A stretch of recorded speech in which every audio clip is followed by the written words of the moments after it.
people, you are now locked in with the world's most dangerous and dopest podcast in the game, Hype City Show, broadcasting the rarest and the most dynamic voices in music, entertainment, and fashion. My name is Gerzy Gliss, and I'm honored to be your power host tonight. Connect with me on Instagram at Hype City Show. Tonight, I am honored, and I have the pleasure of interviewing Mr. Hubb. Mr. Hubb's brand is making serious and social media, awareness in the community and all things like that, waves. So we had to bring him to Hype City so he can talk about the things going on up in Newark, New Jersey, and what, all the positive things he got going on. Welcome to the show, Mr. Hubb. How you doing? I'm good, man. It's a pleasure to be here, man. Pleasure to be here, man. Definitely, man. Thank you for taking time out of your busy schedule. We really appreciate it. So let's get right into it. So I was reading, you used to do a little bit of music. Yeah, man. Yeah. Like I had a little stint in the career, but God had a different plan, man. My son put a charge on me to do more for the community, and I kind of, a question that he asked me changed my whole life. Everything I was chasing for the music business, and 16 years ago, it just changed my life, and I gave up the music business and started doing community work. And then while I was doing the community work, it's funny how music saved my life. So I knew that if I provided that way for some young people, then, I knew that I can save them in that manner. And some of the young people tested me about being able to spit and all that. And that kind of like brought it all back. And it was like, yeah, let me show you what I got and what I used to do. And that turned into putting songs together again. I never gave up the writing. It's just I don't really be an artist anymore. I just utilize it as a platform to be able to push my agenda as far as helping the young people even further now. That's why they call me Mr. Hubb, yeah. Okay. Dope. Now, what was the turning point to say, you know what, the music, I'm going to chill and I'm going to, I'm really going to start helping my community? What was the turning point that made you go that way? Oh man. So I grew up in Newark, New Jersey. We call it Brick City. Right. And definitely.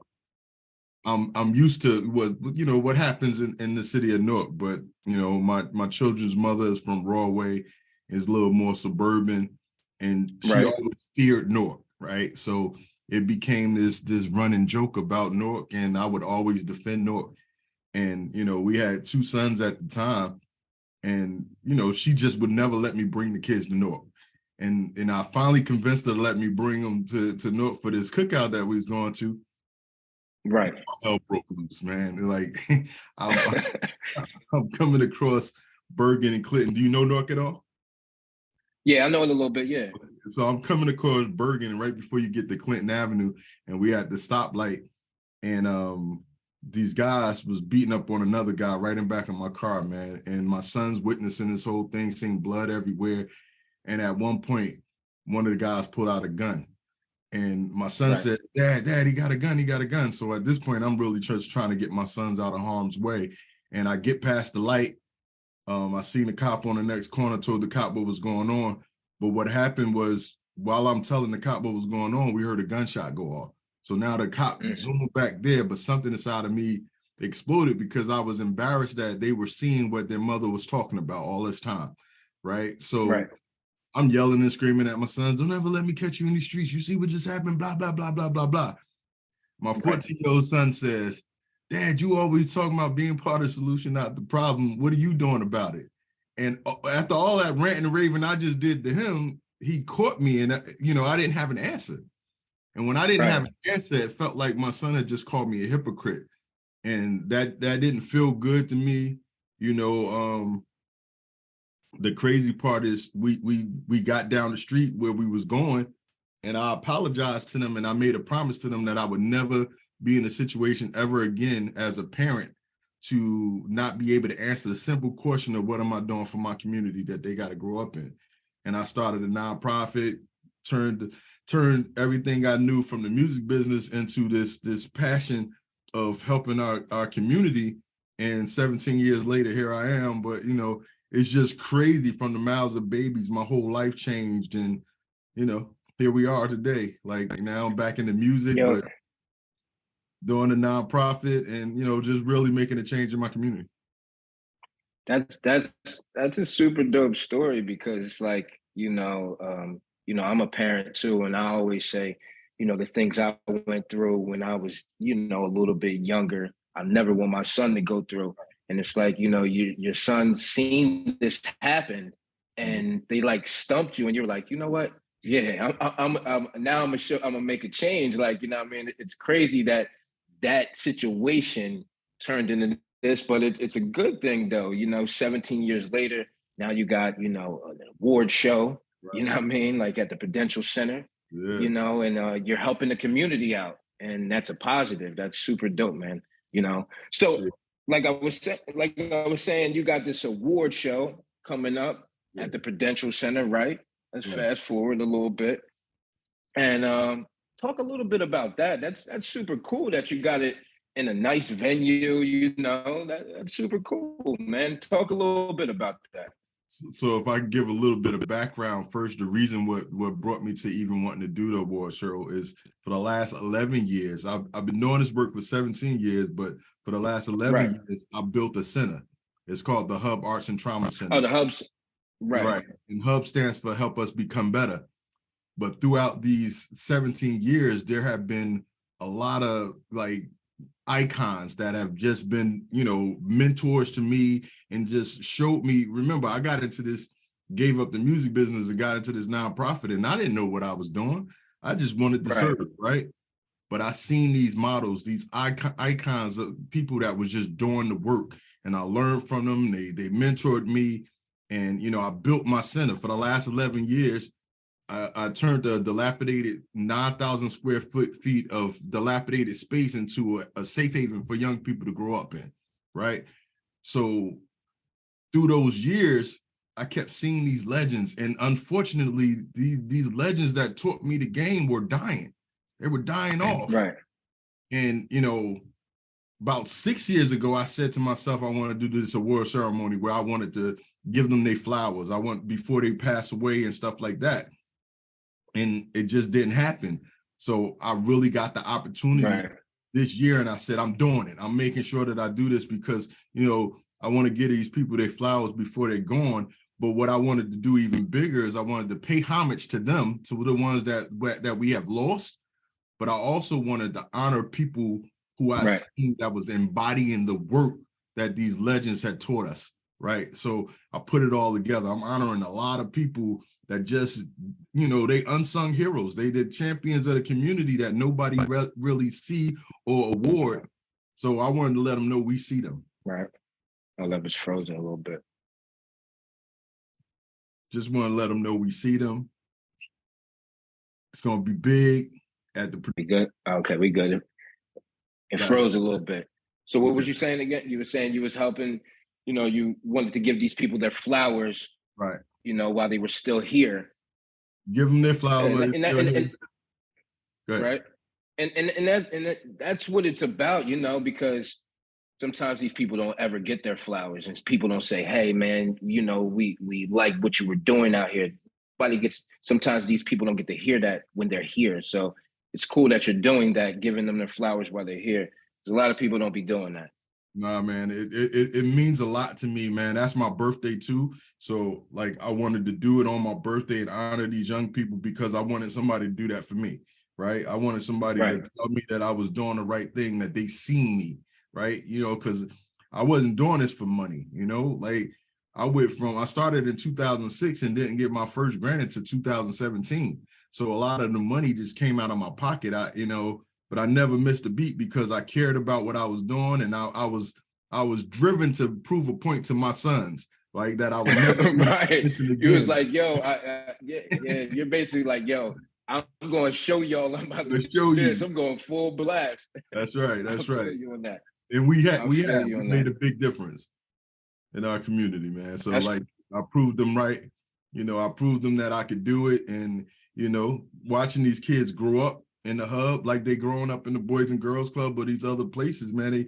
They growing up in the Hubb now, and we expanded now, and the Hubb is growing in the West Ward right now and getting ready to open up in Sicklerville, New Jersey. So it's Okay, word. I'm excited. Yeah, I'm from Sicklerville, so yeah, that's Oh, pretty cool. That's yeah, I pretty just cool. looked at the building the other Now, day. oh, cool, cool. Now, question for you: in the hub, is it like what resources do these kids have in the hub center? I'm glad you said that. I'm glad you said that because my modalities and mentality has always been entertain, educate, empower. So I felt Right. like if we utilize the arts to draw them in, then we can, catch them and then educate them and then peel back some of the layers. So I've split the building into three different pieces: entertainment, education, and empowerment. We got a Right. state-of-the-art recording studio, radio station, videography, Cool. photography lab. They do social media learning and all that good stuff. The business, like it's dope. But then they got an education space where we teach them financial literacy, health and wellness, grooming and self-efficacy. And then I'm building out the very first youth-focused trauma recovery center for the empowerment piece. So we understand that in the world that we live in, especially Newark, everybody's at risk. All these kids are at risk, right? But then there's this level of at risk and then high risk, right? Because at risk because I don't know why it keeps freezing. I'm not sure why. no My problem. my my internet's like super like I don't know why it's like that. I don't know what's going on. No, But I you got were saying about the center, how you split it in three, and you right. got the entertainment, and you got the radio show, the radio station. That's pretty cool that you got a radio station and Yeah. all that.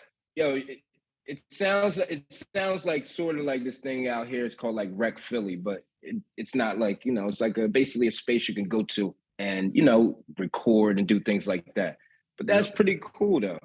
And then it's an That's cool. education space, right? So that we could get to teaching financial literacy, health and wellness, and grooming and self-efficacy. A lot of mentorship goes on that side.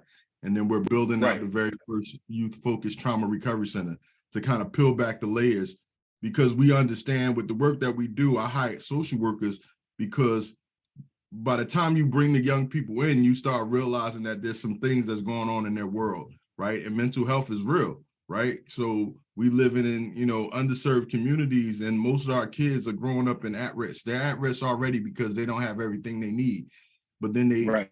high risk when they are missing some of the 8 dimensions of wellness, right? So when things are missing from that, then they go out there and try to make their means by other ways, which put them in jeopardy of being locked up or killed, right? So we wanted Right. to peel back the layers and find out what's going on with them before they make further mistakes. And that's why we're building the first youth-focused trauma recovery center.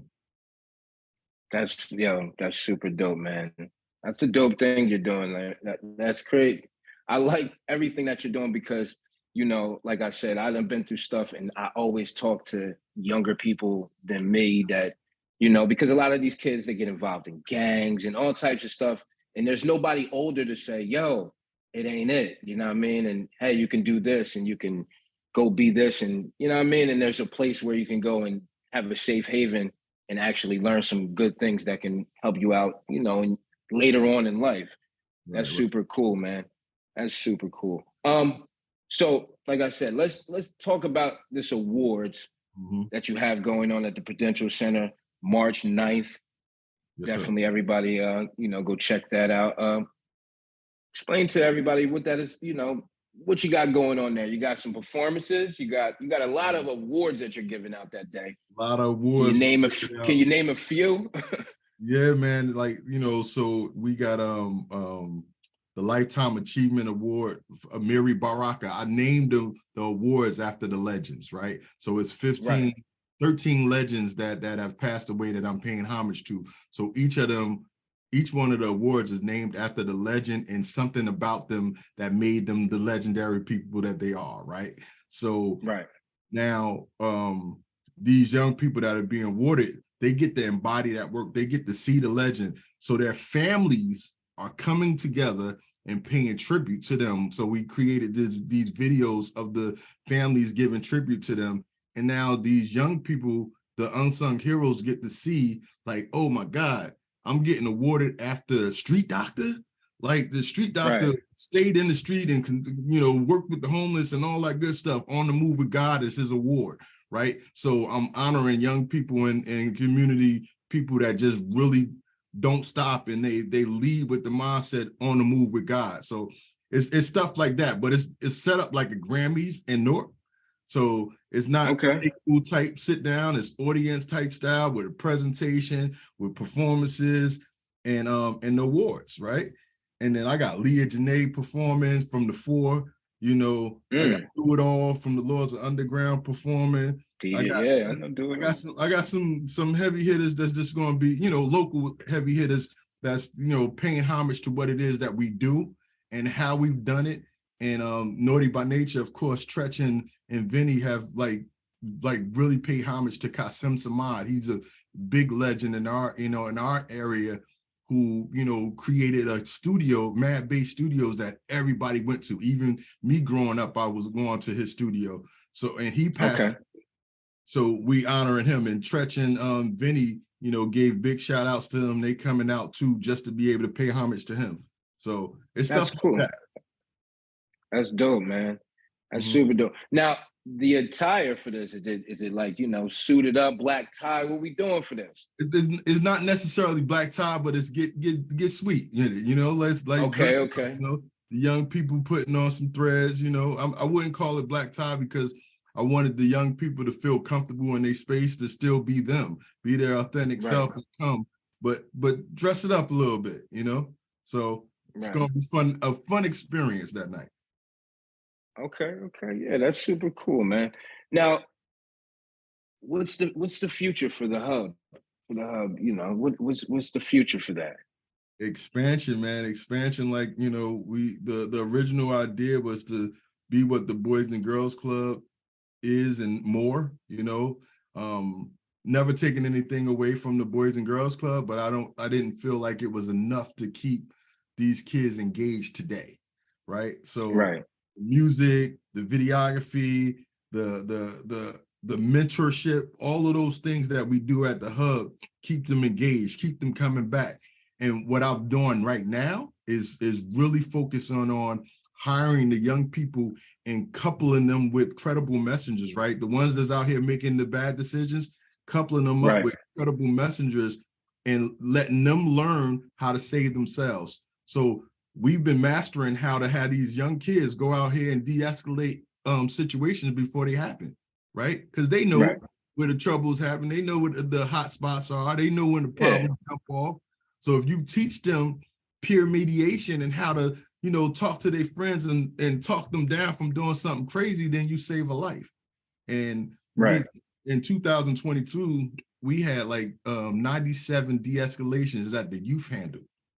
So that to me, good. That was like, you save somebody's life, you help somebody's family, you keep people out of jail, and they feel good about doing that work. And that's why I want to honor them. Word, yeah, because them de-escalating everything on the street, like I always say to most people, I said nobody wins. I mean, everybody loses, bro. That's so right. It's great. Question for you: give us a story that really touched you. You've been doing this a long time, and I know you've probably been across a lot of different situations.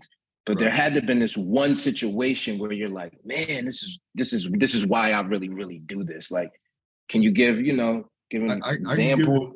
I can give a few, but I'm gonna talk about my guy. We call him 8.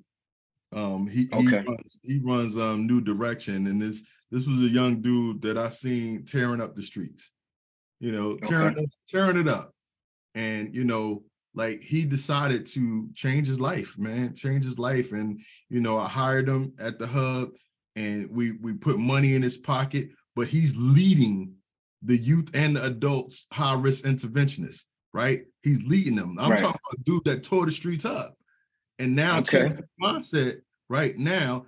And, he don't mind me talking about this, so I'm gonna say it. But, 2 of his cousins they were like brothers to him, was killed last year. They were killed and no get back.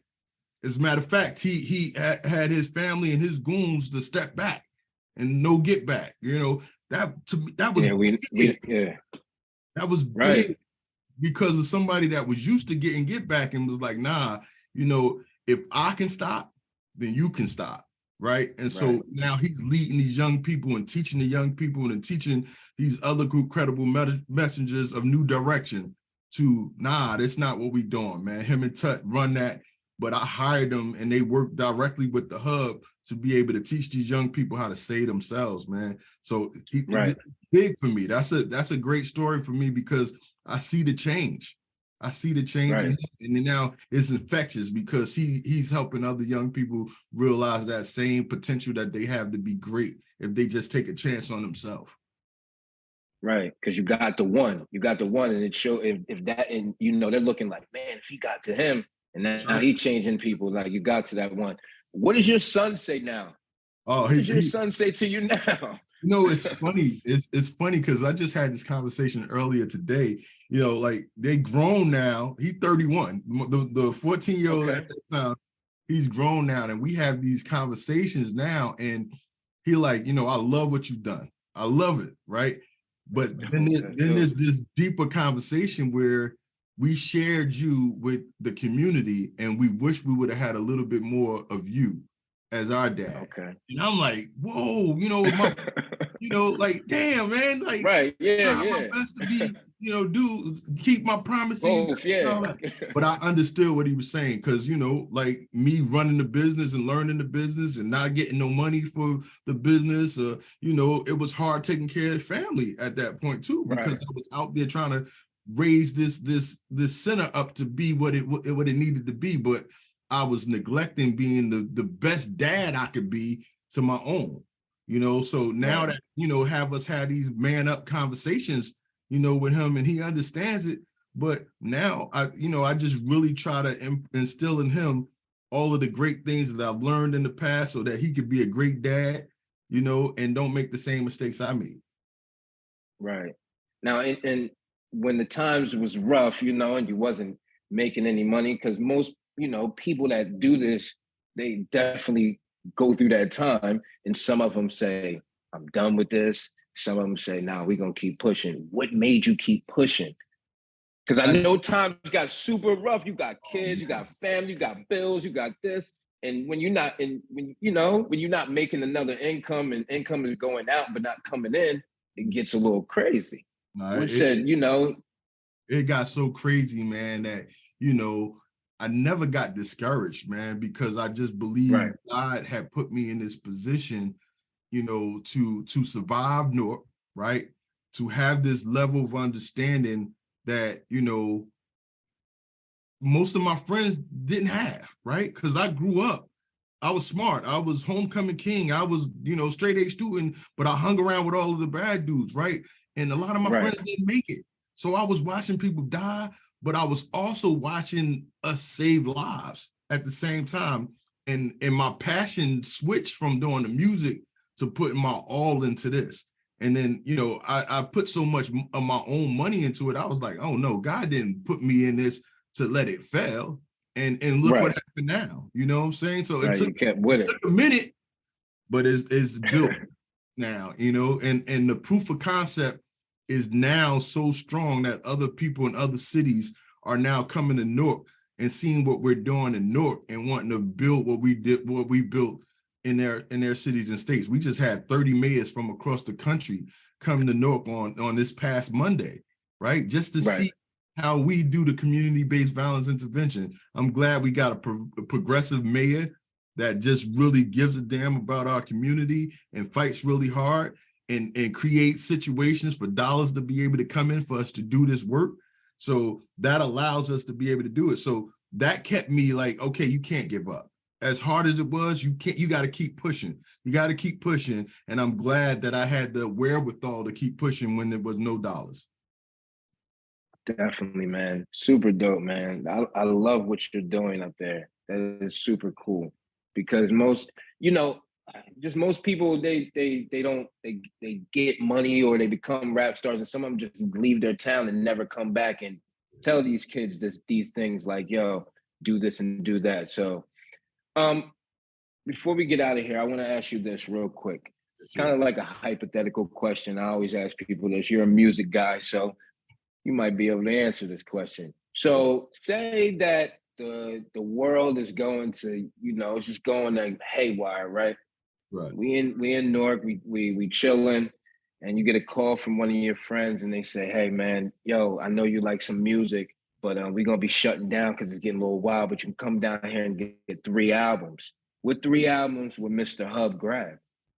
Oh man, right away I'm grabbing something of pop, period. Yeah, all Okay, of me, like okay, I'm a okay, diehard Pac fan, man. And okay. I respect that. like because of the love he like he was the most misunderstood artist. I'm not gonna go into all of that, but then you gotta get some Right. Biggie too.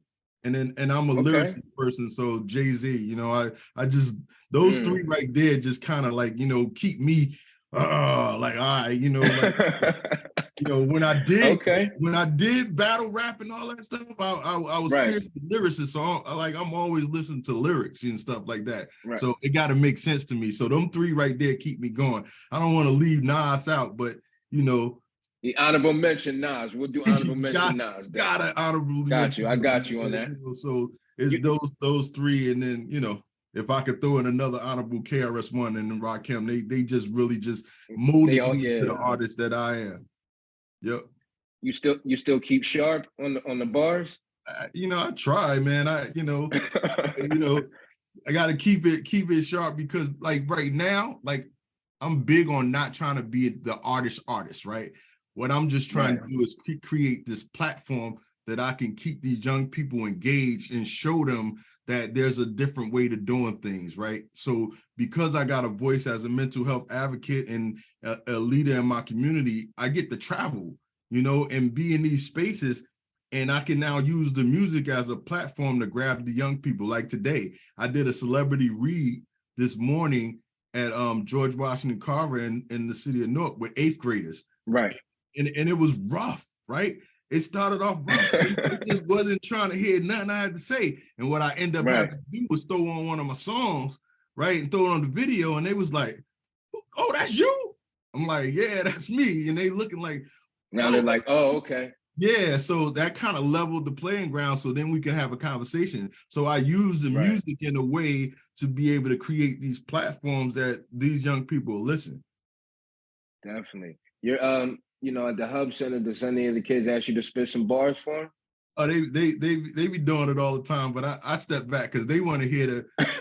I'm be honest with you. They be wanting to do the bubble rap shit, and that don't like. I'm a Oh, lyricist, man. Like I want to hear some I bars. feel Man. you. I want Yeah, I to want to have hear it some make bars. sense, and they be like, just want to throw stuff together, and I be like, nah, we not doing that. But I help them to understand the game and the penmanship and being a wordsmith. Just is important to longevity in this. If you really want to, change somebody's life with this music, so. I love the fact that they're starting to come along and they create some nice songs.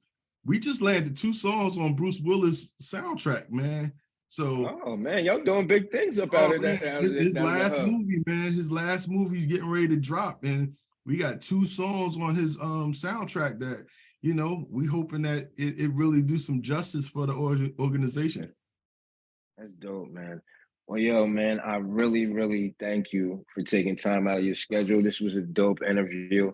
I learned a lot, man. And look, I have family up, in Bloomfield area, and Right.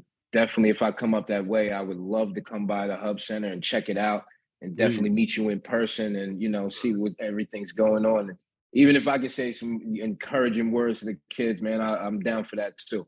But I'm actually definitely, inviting bro. you right now. I'm inviting you to do that. Whenever you're ready, just let me know, brother. Come on up and I'll put you in front of the kids, and because you got, your show is rocking, bro. They would like to see this, bro. Tell them how you do it, right? You're an entrepreneur. Right, right, How you do that? They would love to hear from you, brother. right, man. Yo, I would love to do that, bro. Definitely. We're gonna figure it out, but really soon I'm definitely gonna do that. You know what I mean? But you Right. know, congratulations on your award show. Yeah, man. It was dope, man. Before we get out of here, shout out your Instagram, where to follow you at. All the good social media stuff you do. Everything is that Hub life, Hub life, man. ThatHubbLife. That Hub life. All social media That platforms. hub, Yep. definitely, man. Like I said, thank you. Yo, man, you be safe out there, and we definitely going to talk. I'm gonna definitely come check you out, bro. Definitely. I'm waiting, brother. Come on. All right, my man. You have a great night. You too, bro. Peace.